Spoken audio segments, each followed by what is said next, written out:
Thomas here with Much Props, going to give you another how-to video. Today I am building something from a relatively new video game. I haven't had a chance to play it yet, but I've seen a lot of people putting stuff out there, and I wanted to kind of dip my toe into it while the water is warm. Elden Ring recently came out, at least upon the release of this video, and I was watching my younger brother play it on his Twitch channel that is absurd and aloof. Shameless plug right there. He does some awesome content over on Twitch, playing video games, everything from the new stuff to like old school Nintendo and Pokemon, and you name it, he's probably played it or has the game on hand. He does some awesome content. It is definitely an 18 and older vibe, but you should definitely check him out.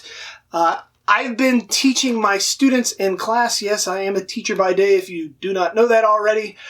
I've been teaching some of my kiddos how to use polymer clay, and I thought, why not make a video on it while it's still fresh on my hands and my oven? So I picked this up at the local hobby store and was looking through the game at a bunch of different things that are out there.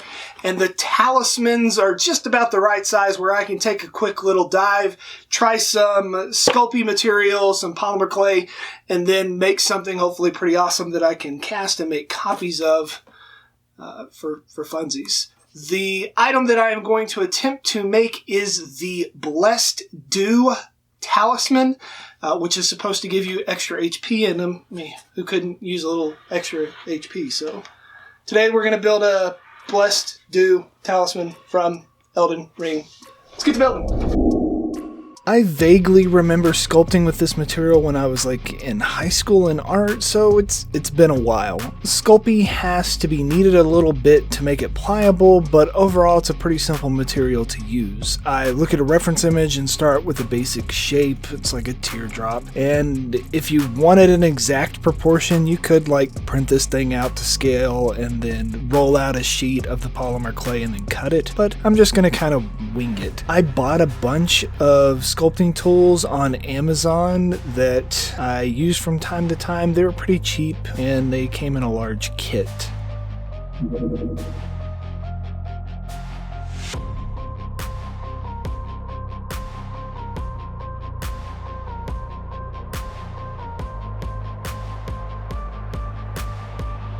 Something interesting that I learned before teaching the sculpting lessons to my students was that polymer clay contains no actual clay minerals. It's a polymer polyvinyl chloride, yes, PVC, mixed with a liquid plasticizer to make it clay-like. A German doll maker in the 1930s, Kath Kruse, came up with the mix when her normal materials became scarce during World War II. I thought it was kind of innovative. It was called Fifi Mosaic, which was named after Kruse's daughter, and later the company was then bought and the name shortened to Fimo, which is still a popular brand used with crafters today.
Once I was happy with the shape, I baked it in my oven at 275 for about 30 to 40 minutes. Once it cooled, I was ready to mold it for casting. I had a project several years back that required corrugated plastic, and I've been using this stuff for the past couple of years to build my silicone mold boxes. It's pretty simple. I glue the Talisman down to the base and then hot glue the sides up. I make sure to reinforce all the seams both on the inside and the outside so that I don't spring any leaks when I start pouring the liquids.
Amazon had a sale on a bunch of different kinds of silicone molding kits, various off-brand names, so I bought a couple of different ones to test out and see if there was a cheaper product that stood up just as well as the stuff I normally do. Smooth On can get kind of expensive from time to time. This kit was called BB Dino, I think. It was around $30 for a kit, similar to the normal kits that I buy from Smooth On. It saved me just a couple of bucks. It's a 1-to-1 mix like most and cures in about 3 to 4 hours. I mix the two parts into one cup, then add the contents into another cup to mix it up well. You just want to make sure that you get everything properly mixed. There's probably going to be some air bubbles and stuff, but I'm not too worried about it. I was a little short on my pour, so instead of mixing up more of the material, I plopped in some bits from a cut up mold to help raise the level up just a little.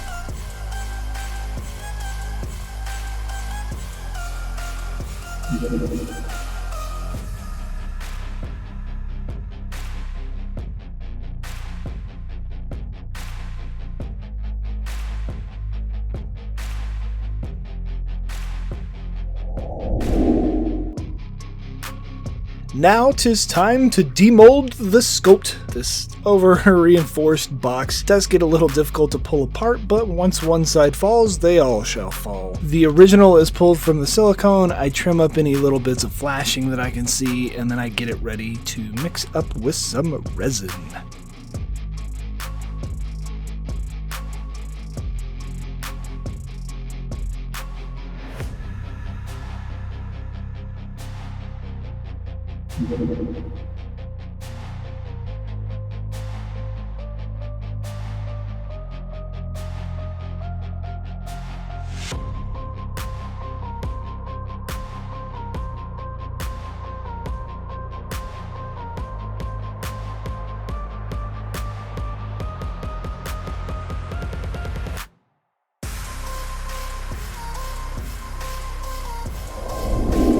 I am using a very old container of smooth cast which has some chunky bits in part A, so I'm not too sure if this is going to cure properly.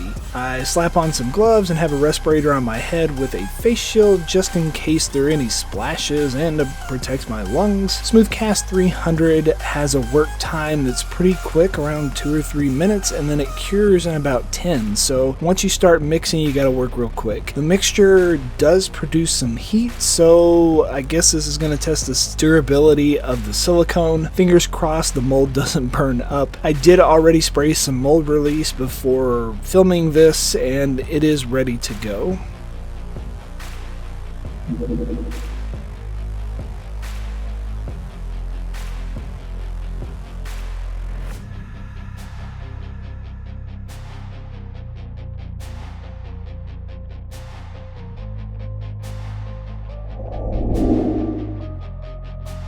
I was happy with the first cast and thought it would be kind of cool to try the cold cast method. This is where you dust your mold with metal powders to color the outside and then pour resin behind it to have a nice finish. In theory, this is a great idea and can save you a lot of time painting later. My sculpt and casting are not perfect, and that means that it's going to need a little bit of cleanup and sanding after I get done casting it, so this is pretty much a fail. I figured I would just leave it in to show you my mistake and point out that if you're going to use a cold casting method, make sure that you have a pristine pulled cast and are not having to do any cleanup after. You'll see the shiny version here in a second when I'm about to paint over it.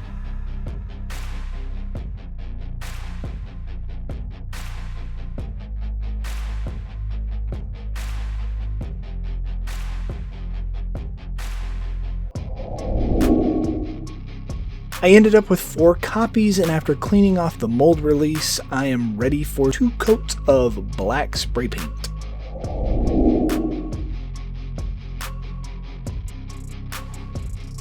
For the finishing touches, I used some gold rub and buff, and initially I thought about using some oil paints to dirty it up. After a test, I didn't really like the way it looked, so I ended up switching over to my tried and true acrylic paints to push into the crevices. This was a relatively quick build to do, something that could easily be done in like a day from start to finish, literally. My reference image didn't have any chains or necklaces attached to them, it was just the talisman itself. So I ended up putting a simple chain through the top and calling this a regenerator of HP done.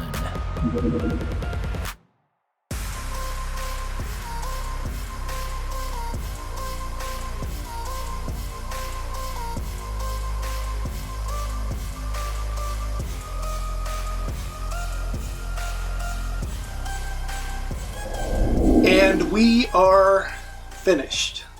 Well, the clay version. I've used a lot of different materials in the past to sculpt out of. This is the Sculpting polymer clay. I've also used like monster clay and freeform air and epoxy sculpt and EVA and a number of other random bits that you can mold stuff out of, and they all have their pros and cons. This works relatively well. It is not extremely hard. It's still got a little bit of flex to it, which can be a good thing. I was able to get a relatively clean pull off of it, and I didn't have to wait like 4 or 5 hours for a epoxy mix to set up before I could start making stuff with it. I think I got some relatively clean casts off of it from the new molding material that I'd never used before, and ultimately it was just like a please don't let this fail type situation for most of this build, but I think it worked relatively well. I am definitely learning with the sculpting abilities and I'm much more comfortable with EVA foam, but it's fun to dive into something that's out of your comfort zone and experiment a little. I definitely am probably going to make some more stuff out of this polymer clay and do a little bit more dabbling. So maybe you'll try and make one of these yourselves and impress your friends with your ability to increase your person's HP without actually playing the game. I mean, somebody may want to hit you just to steal your talisman. Better not. Maybe you'll get some. Yay! And inevitably, they're going to ask you, how'd you make that? You can give them one of these. Tell them, much props. Here, I'll let you hold this the unpainted one. Here you go.